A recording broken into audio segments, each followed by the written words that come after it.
Meet the Cooler Master Master Liquid 240L RGB. A budget-oriented AIO with some cool RGB integration. But how well does it perform?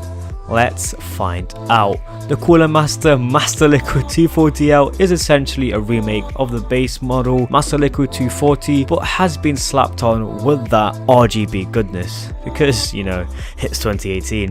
The pump and fans get RGB functionality which can be controlled by either your motherboard or the included RGB controller.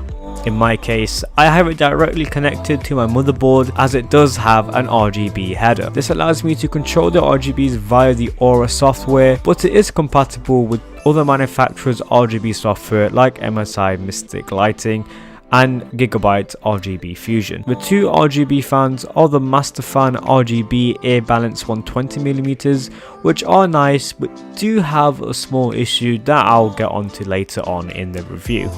The pump uses Cooler Master's dual chamber design, which isolates the heated coolant, which in turn maximizes the results of cooling to your processor. Oh, and of course the RGB in the pump significantly improves the cooling functionality.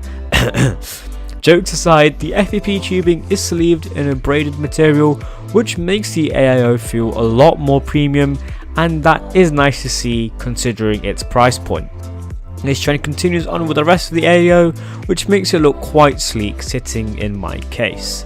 The AIO supports a number of sockets including Intel socket 1151 and AMD's AM4 socket. This AIO also comes with the RGB splitter, which takes the three RGB connections and converts them into one, so it only uses one RGB header on your motherboard. But now to answer the age-old question, how well does this cooler actually perform? Well, I currently have it sat on my i5 7600K, which has been overclocked to 4.6 GHz. I stress test the CPU in IDA 64, Cinebench and Prime 95 just to see what temperatures I would achieve. Now my room's ambient temperatures were around 25 degrees Celsius or 77 degrees Fahrenheit. At idle, my i5 7600K sat at around 34 degrees Celsius. In Cinebench, my CPU temperature reached around 65 degrees C, and in IDA 64 and Prime 95 I saw temperatures within the 67 degree range. Now remember that issue I was talking about with the fans? Well, when the CPU has substantial load, the fans do tend to get quite loud.